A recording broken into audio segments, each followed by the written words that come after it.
Nós já definimos impulso, nós já definimos quantidade de movimento. Agora nós vamos entender como que as duas grandezas se relacionam. E isso vai ser uma grande ferramenta para resolver uma série de problemas e situações. Vamos lá então.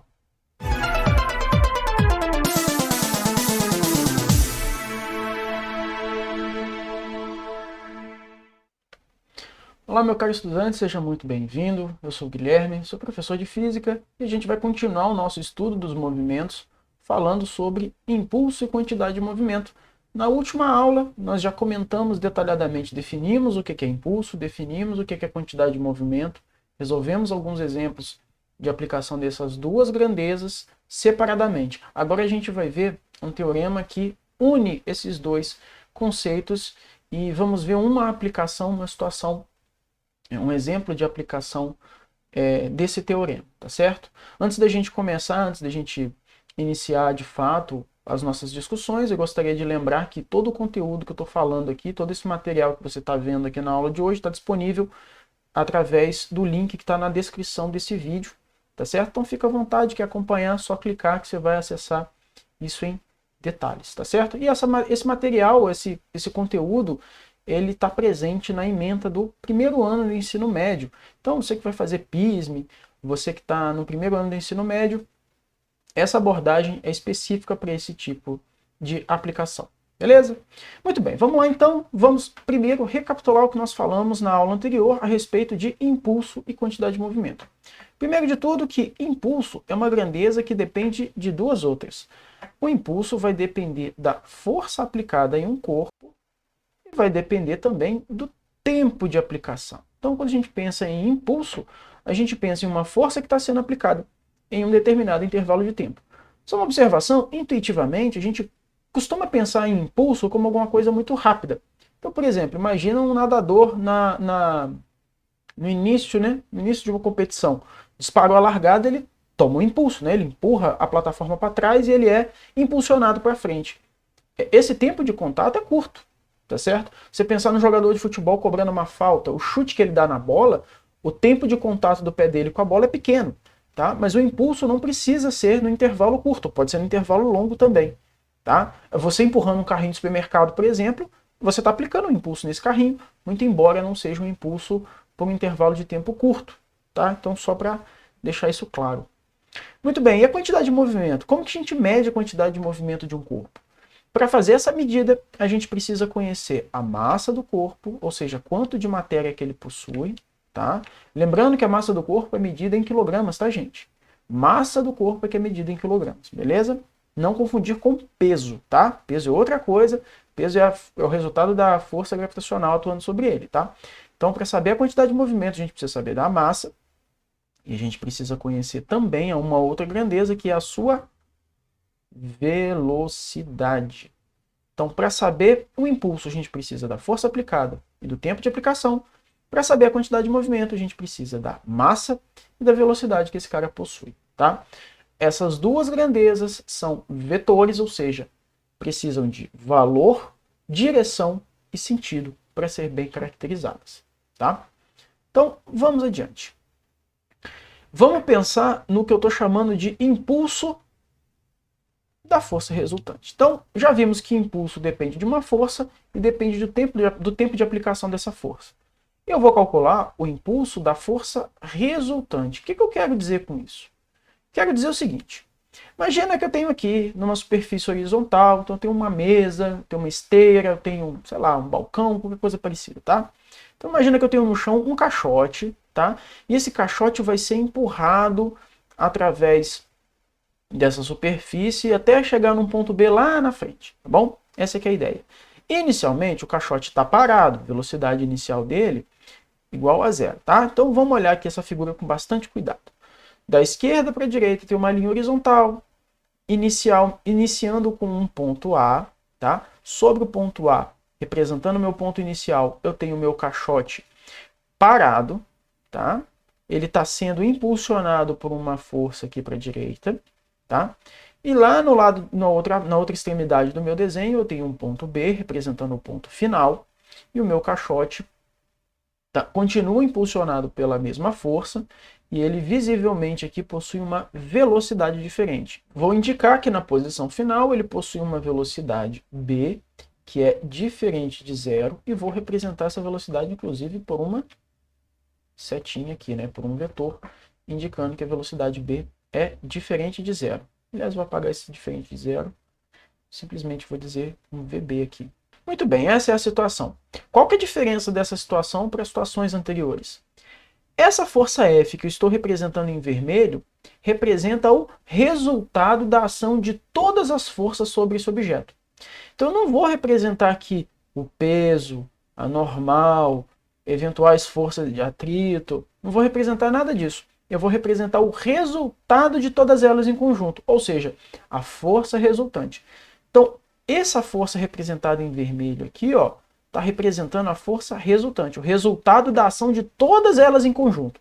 Somei todas elas. Qual que é o resultado? O resultado é uma única força apontando para a direita nesse caso. Tá? Então tá aqui, ó, força resultante que está movendo esse caixote do ponto inicial A para o ponto final B. Inicialmente a velocidade dele é zero e lá no ponto B a velocidade dele é diferente de zero. E agora eu vou começar a fazer umas continhas, tá? Primeira continha que eu vou fazer é o seguinte, eu vou calcular o impulso dessa força resultante pela definição.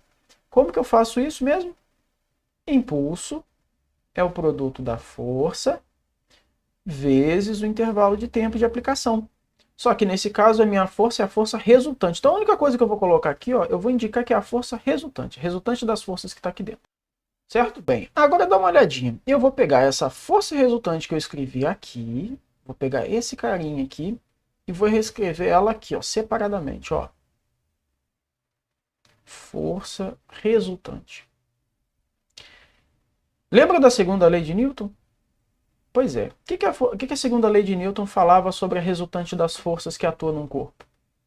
A resultante das forças que atuam num corpo é o produto da massa desse corpo pela aceleração que ele sofre. Correto? Não é essa a ideia? Pois bem, só que eu vou escrever a aceleração de uma outra forma. A aceleração não é o mesmo que... Vamos reescrever aqui, ó. Massa vezes... Aceleração não é o mesmo que variação de velocidade num determinado intervalo de tempo. Então, olha só o que eu tenho aqui no final das contas. Força resultante é igual a massa vezes variação de velocidade num determinado intervalo de tempo. Agora, olha só que coisa interessante. Eu posso pegar esse tempo que está aqui embaixo e passar ele multiplicando pelo lado de lá. Tá? Ou, mais formalmente, que seria mais correto da gente dizer, eu posso multiplicar os dois lados da minha equação pelo tempo. Perfeitamente, não tem problema nenhum fazer isso. Multiplicando os dois lados da equação pelo tempo, o que eu vou ter? Ou, né, passando o tempo multiplicando, o que eu vou ter aqui? Do lado direito, do lado esquerdo da minha equação, eu vou ter força resultante multiplicado pelo intervalo de tempo. E do lado direito, eu vou ter a massa multiplicado pela variação de velocidade. Aqui vem o ponto importante, ó. Aqui vem um pulo do gato. Dá uma olhada nesse carinha aqui, ó. Dá uma olhada nesse carinha. Vê se esse carinha que está aqui não é exatamente esse que está aqui, ó. Olha só. Olha só. Vê se esse carinha, força vezes ΔT, não é o mesmo força vezes ΔT que está aqui. Força resultante vezes ΔT é igual a força resultante vezes ΔT. Ou seja, quem que é o lado esquerdo da minha equação? É o impulso, que agora eu vou chamar de impulso da força resultante. Vou botar um Rzinho para indicar impulso, que é da força resultante, que é o que nós estamos calculando. Tá? E do lado de lá, eu tenho m vezes ΔV, correto? Muito bem. Vamos dar uma olhadinha nesse cara do lado de cá agora. Vamos dar uma olhadinha nesse cara aqui, ó. Acompanha aqui comigo. Vou só puxar o lado de cá, tá? O que é m vezes ΔV? M vezes ΔV é o mesmo que m que multiplica. Delta a gente já sabe que é variação, né? É velocidade final menos velocidade inicial. E aqui eu posso aplicar propriedade distributiva, né? Esse vezes esse, menos esse vezes o de cá. Então isso aqui vai ser massa que multiplica VB menos massa que multiplica VA. Tá, mas eu ainda não estou enxergando, não estou sabendo onde você quer chegar com isso daqui. Dá uma olhadinha, ó. Esse cara e esse cara aqui. Nosso caixote possui massa? Sim, possui. Tanto aqui quanto aqui. Nosso caixote possui velocidade? Sim, possui. Tanto aqui quanto aqui. Qual que é a grandeza, mesmo que depende da massa e da velocidade? Momento ou quantidade de movimento. Então, quando eu faço a massa vezes a velocidade em B, no fundo, o que eu estou fazendo? A quantidade de movimento em B. E quando eu faço massa vezes a velocidade de A, no fundo, o que eu estou fazendo? A quantidade de movimento em A. Está aqui bem no cantinho para a gente. Ó. Ou seja, toda essa volta aqui para dizer que m vezes ΔV é nada mais do que a variação da quantidade de movimento desse corpo. Ou seja, lá no final, vamos juntar essa galera toda aqui. Do lado esquerdo da minha equação, o que eu tenho? Impulso da força resultante. Lá do lado direito da minha equação, o que eu tenho? Variação do momento linear. Então, o impulso da força resultante é o momento final menos o momento inicial. Ou, se a gente escrever isso aqui de uma maneira um pouquinho mais organizada, o impulso da força resultante é igual à variação do momento daquele corpo. Isso que eu acabei de escrever aqui, essa equação que eu acabei de colocar, é o que a gente chama de teorema do impulso, e eu vou falar em detalhes para vocês agora, vou reforçar essa informação com vocês aqui, tá certo? Então, antes da gente continuar, revise essas contas aqui depois, com calma, se você não se sentiu confortável com as manipulações que eu fiz, tá? É muito pouco provável que você tenha que desenvolver essas contas em alguma situação de prova, tá? Eu só estou mostrando para você como se chega na conclusão. O que a gente precisa fazer em regra na prova é utilizar a conclusão, e é isso que nós vamos trabalhar mais para frente, tá? Então eu fiz todo esse desenvolvimento só para mostrar para você de onde que sai a ideia, quais os conceitos que estão relacionados para que você chegue na conclusão. Beleza? Muito bem. O que eu quero que você anote, então, registre, dê destaque, o máximo de destaque que você puder, que você faça isso neste momento. Você vai anotar isso que está aqui, ó. Isso é o que a gente chama de teorema do impulso, e é isso que você vai anotar.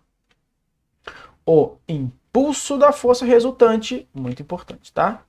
Impulso da resultante das forças, ou o impulso da força resultante, por isso tem um índice R aqui, aplicadas em um corpo, durante um intervalo de tempo, é igual a variação da quantidade de movimento desse corpo naquele mesmo intervalo de tempo.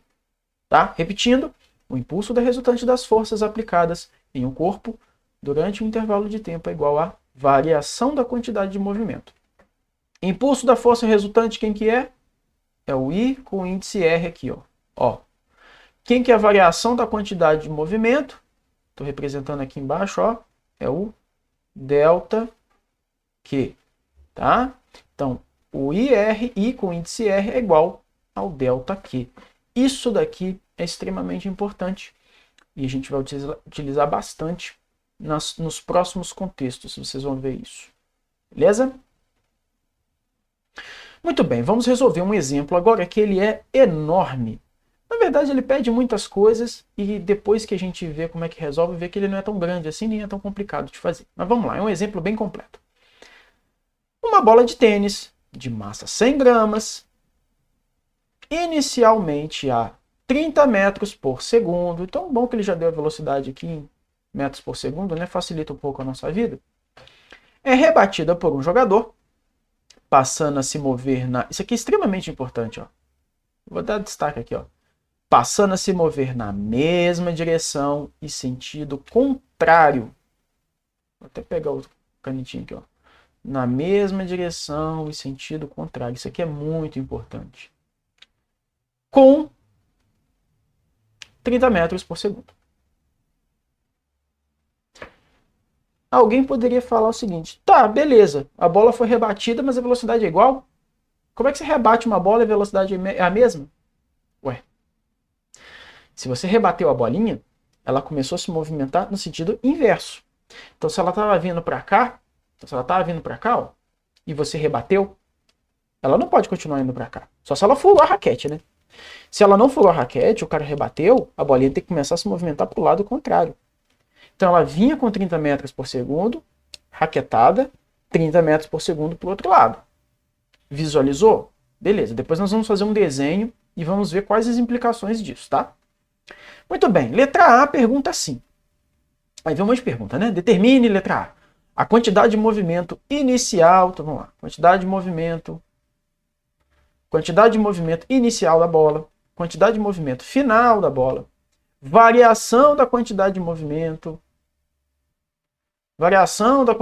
da bola. Letra D, o impulso da força resultante na bola, o impulso da resultante das forças na bola. E letra E, a última, o valor da força resultante. O valor da força resultante, supondo o tempo de contato com a raquete de 0,02 segundos. Cadê? Bota aqui, 0,02 segundos, tá? Então tem um monte de coisa para a gente fazer. Vamos fazer por partes. Letra A, quantidade de movimento inicial da bola. Então tá bom, se ele quer a quantidade de movimento inicial da bola, presumo que seja antes da raquetada. Então, se ele quer a quantidade de movimento, tá aqui, vou fazer a bolinha aqui, ó. Essa aqui é minha bolinha, tá? Fazer aquele desenho aqui, que não é muito lindo, mas serve para aquilo que a gente precisa. Tá aqui a nossa raquete, tá? Vai dar a raquetada. E a bolinha, inicialmente, eu vou considerar, isso aí eu que estou considerando, tá, gente? Tá? No meu desenho, a bolinha está se movimentando inicialmente assim. Vamos lá, eu vou marcar a velocidade inicial da bolinha. A velocidade inicial da bolinha está aqui, ó. 30 metros por segundo. Inclusive, posso chamar isso aqui de VA. Tá? Posso dizer que é 30, mas eu vou deixar só como VA. Tá certo? E aí é que vem um ponto importante. Se eu quero a quantidade de movimento, lembra, a quantidade de movimento depende da massa e da velocidade. E determinar a quantidade de movimento não é só determinar o valor, é determinar também a direção e o sentido. O valor, eu vou multiplicar os valores que ele me passou aqui. Mas antes eu vou representar para onde que está essa quantidade de movimento.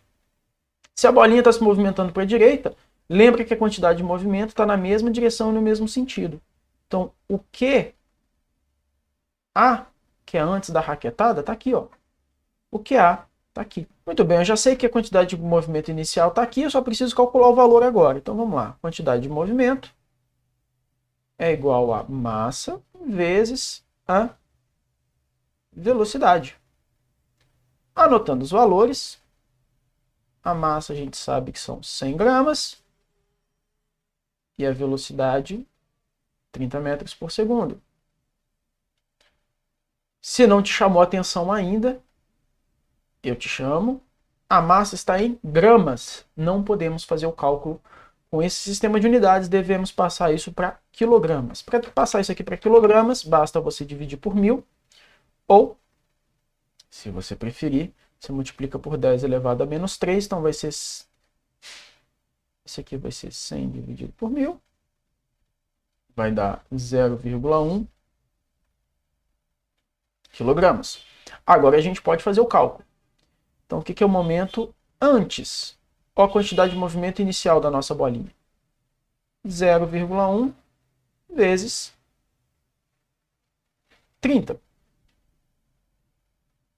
Então, o momento antes da raquetada, né? O momento inicial, a quantidade de movimento inicial é 0,1 vezes 30, que vai dar exatamente 3 quilogramas vezes metros por segundo. Tá aí. Então vamos registrar aqui.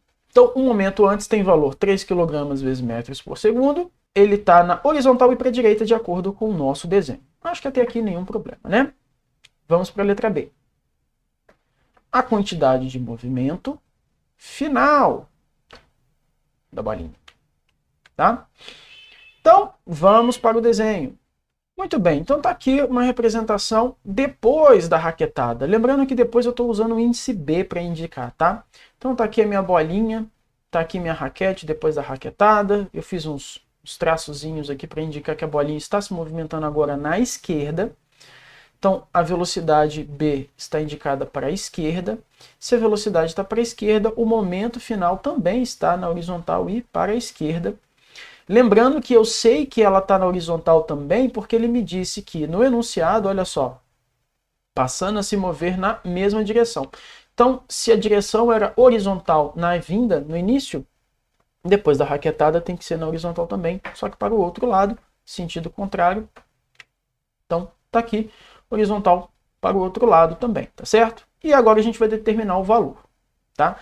Já vou chamar a atenção. O fato do sentido ter sido trocado vai trazer uma consequência na próxima conta que a gente for fazer. Tá? Então vamos lá. Qual que é o valor da quantidade de movimento final? E multiplica pela velocidade. Os valores são massa, 100 gramas, que nós já sabemos que deve ser passado para quilograma, e velocidade, que é 30 metros por segundo. Então vamos fazer o cálculo aqui.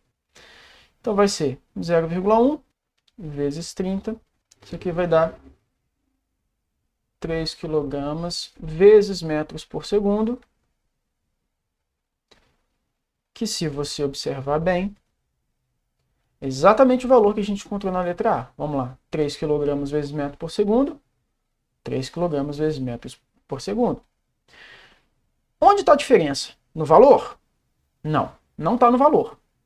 Antes, olha lá, para a direita. Depois, para a esquerda, tá? Beleza? Então, letra B respondida. Quantidade de movimento final da bola para a esquerda, 3 kg vezes metro por segundo. Letra A, inicial para a direita, 3 kg vezes metro por segundo. Vamos para a letra C.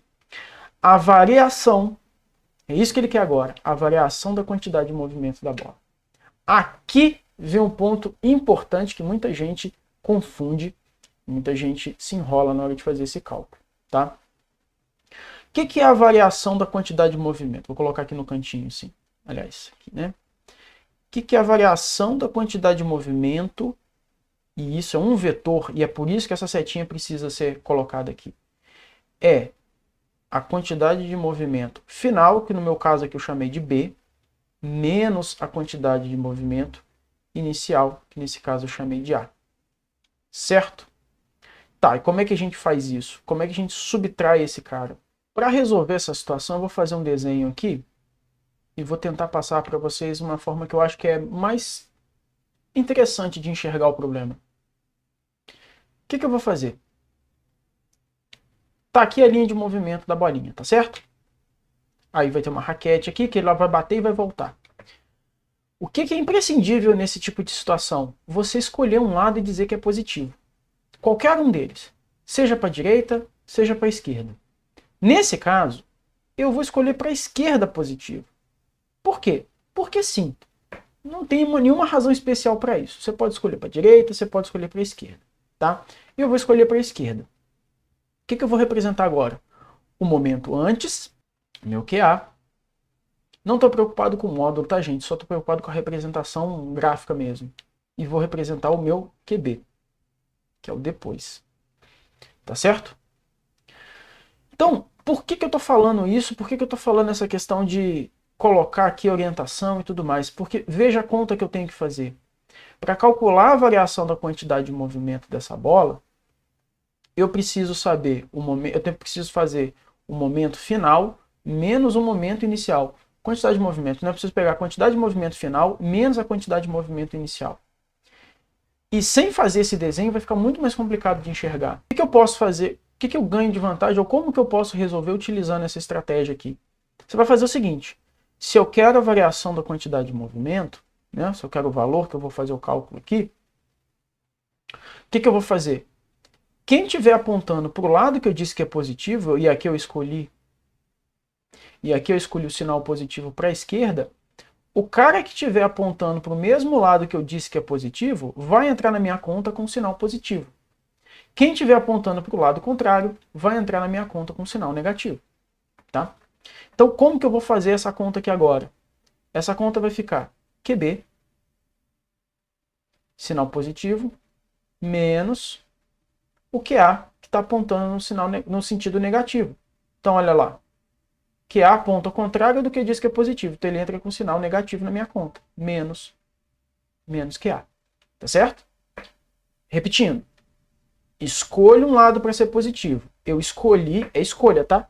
Escolhi o lado esquerdo. Esquerdo, positivo. Beleza?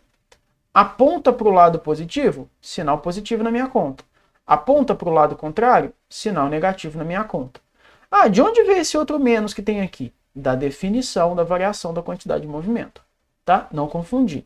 Esse menos que está aqui, ó, esse menos que aparece aqui, ó, é da conta que a gente quer fazer. A gente quer calcular a variação do momento.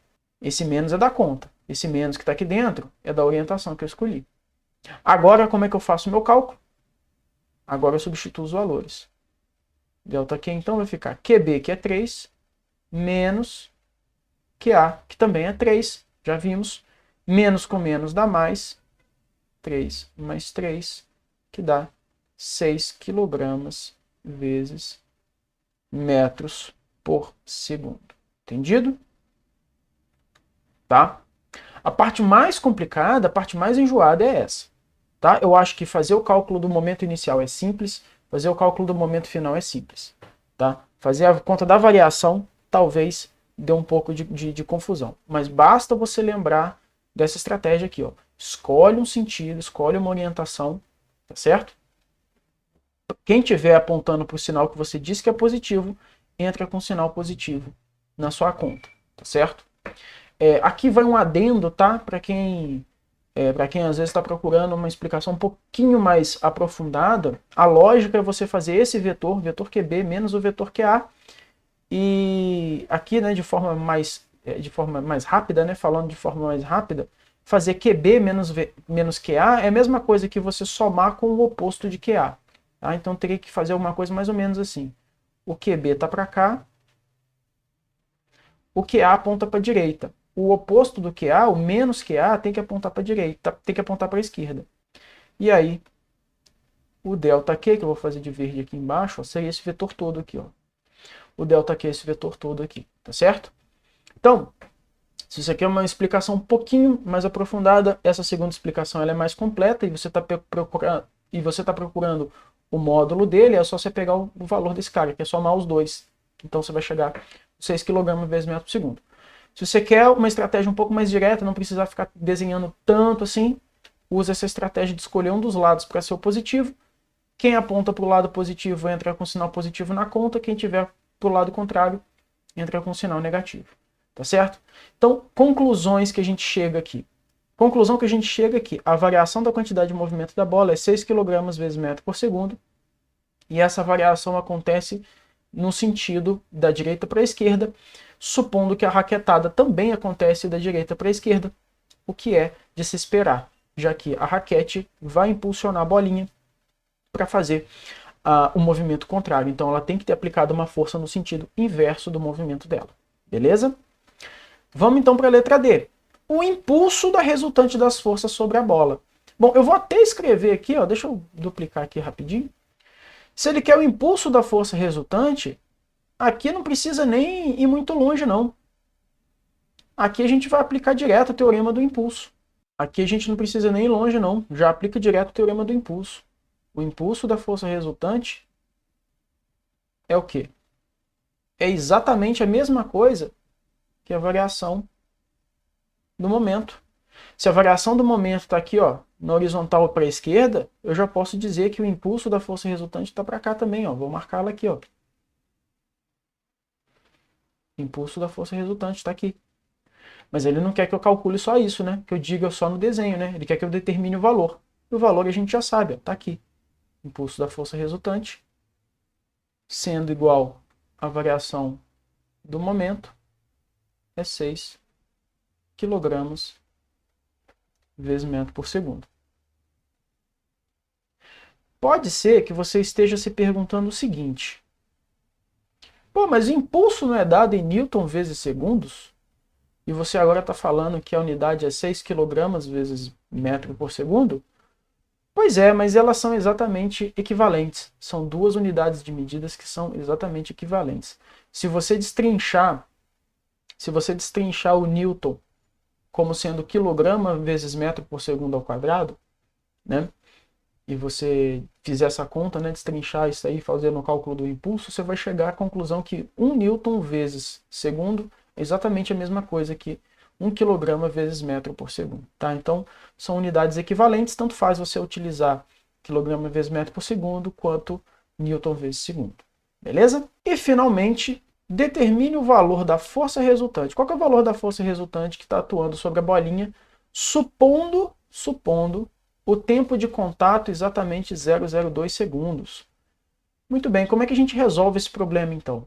Ora, acabamos de determinar o impulso da força resultante. A gente já viu, já calculou isso através do teorema, que dá 6 kg vezes metro por segundo. O impulso da força resultante, como que a gente calcula? É o valor da força vezes o intervalo de tempo de contato. Tá certo? Então, se a gente já tem o valor do impulso da resultante e a gente tem o tempo de contato, dá para a gente calcular o valor dessa força. Então, o impulso da força resultante, já vimos ali anteriormente, né? Vamos anotar os valores aqui, né?